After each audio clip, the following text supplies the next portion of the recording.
Hope this is a good angle. What's up, everybody?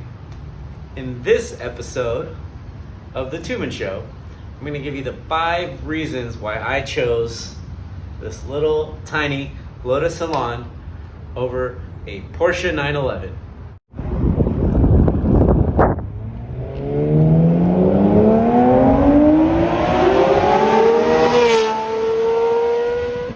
Okay, reason number 1, and I chose it as number 1, is because it really should be the most important thing you should consider when buying cars. Value. And I'm not talking about investments. I'm just talking about value. The money you put in, what are you getting back? Now, we're going to take the hypothetical budget of, let's say, $40,000, stretch it to $50,000. That's a lot of money.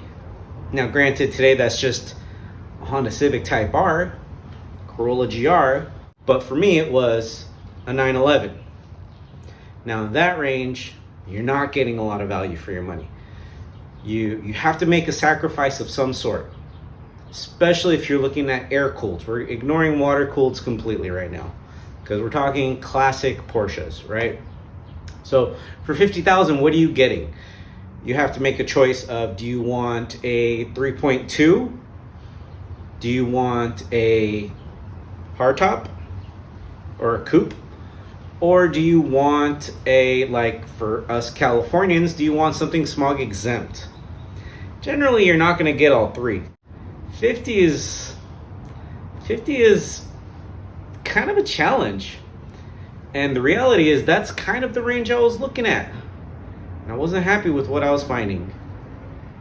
So what did I do? I spent a lot less on this. And there's the value portion, right? That car gives you a certain type of experience, but you're spending $50,000.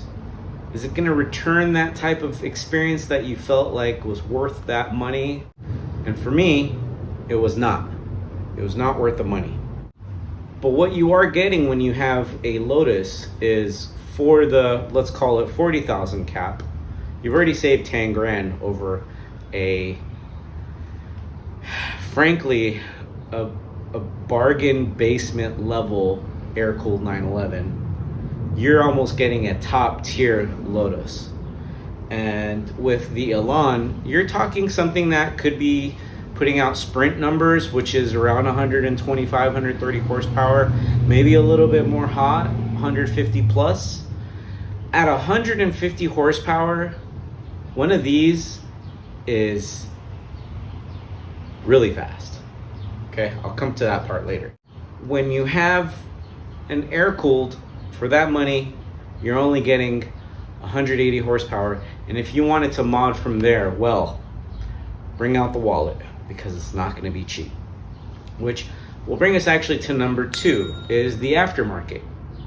When it comes to Lotus, they've always been designed as driver cars. So you're gonna have companies that provide great suspension upgrades, great performance upgrades in the motor. I've already kind of flirted with some of the changes I wanna do to give this thing a little bit more pep.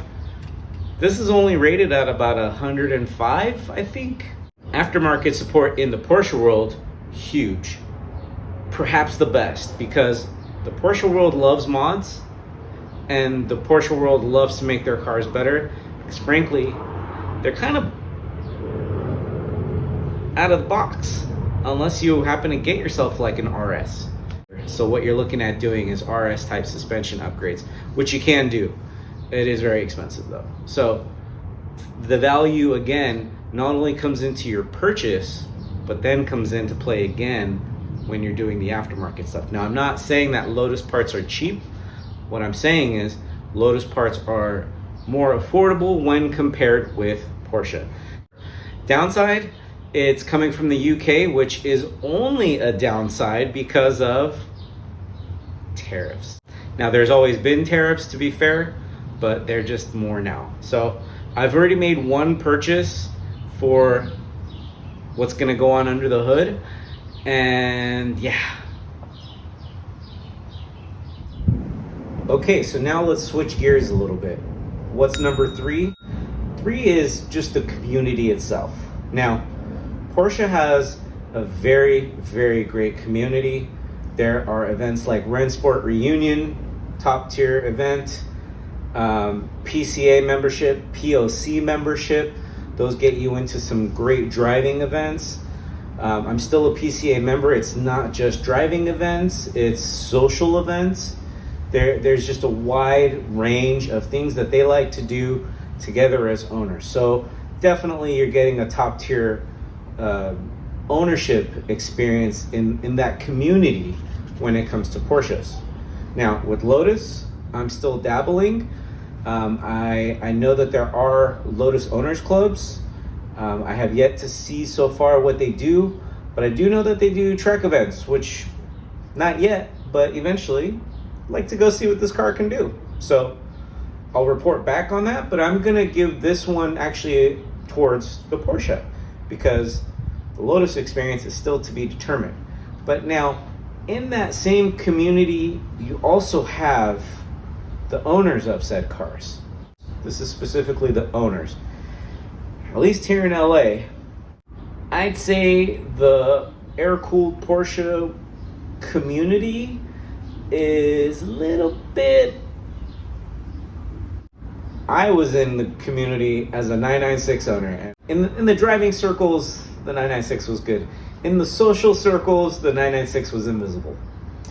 Now, if I were to show up in this to any kind of event, like a Cars and Coffee, which I'm sure someday I'll take it to one, I think this car will get quite a bit of attention. This little pint-sized thing with its 13-inch wheels and 155 section tires, quite some conversations. We'll just leave it at that. So that kind of pairs the community with the scene, so to speak. And now that brings us to item number 5, which really is probably the most important reason why I chose this Lotus Elan, and that's the power to weight ratio. Because frankly, this car only weighs about 1,500 pounds. So if I can get this thing to 150 horsepower, I've hit that magical 10-to-1 ratio. Now, 1,500 pounds and 150 horsepower, you double that, and you've reached what my 911 was doing, which was about 300 horsepower and about 3,000 pounds. What you'll know though is I did a lot of work to try and shed weight on that 911, and I was barely able to get it under 3,000 pounds after quite a bit of work.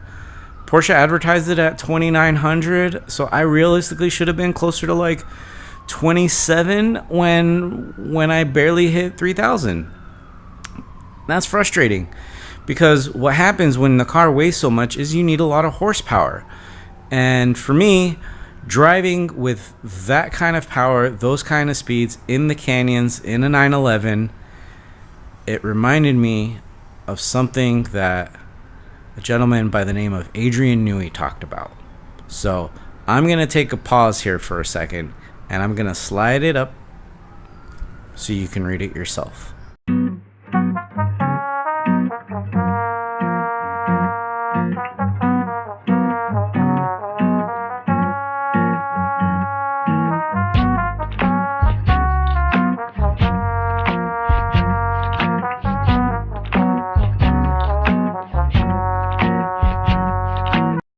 Now, going on a tangent real quick about that insert.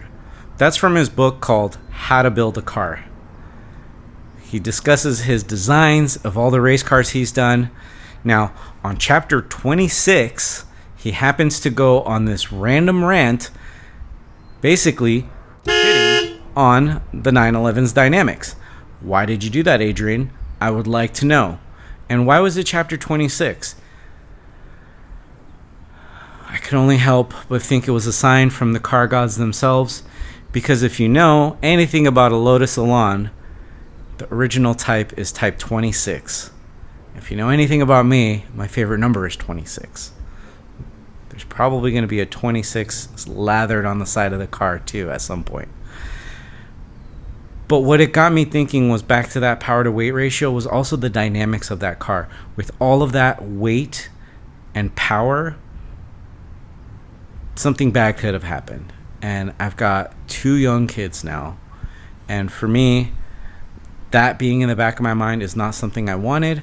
And so I thought, hey, let's get this guy to like 150 horsepower, because Lord knows if I can get it to 150, this thing will feel like a freaking rocket. Right now it's got 100, and it's pretty fun. Now I've got a couple things coming soon, but this one was specifically about why this car has now taken the spot of the 911. And in case you're wondering, yes, the 911 is gone. It has now found a new home. I wish it well. It was very hard to see it go, but now I got this one, and I'm going to enjoy myself, and I hope you enjoy it too. So make sure you're subscribed. Do the notification thing, because I don't put out videos very often, and when I do, I'd like for you guys to see them as well. 5 reasons why Simon chose a Lotus over the Porsches that are plastered everywhere in this house. For now, let's go have some fun with that one. See ya.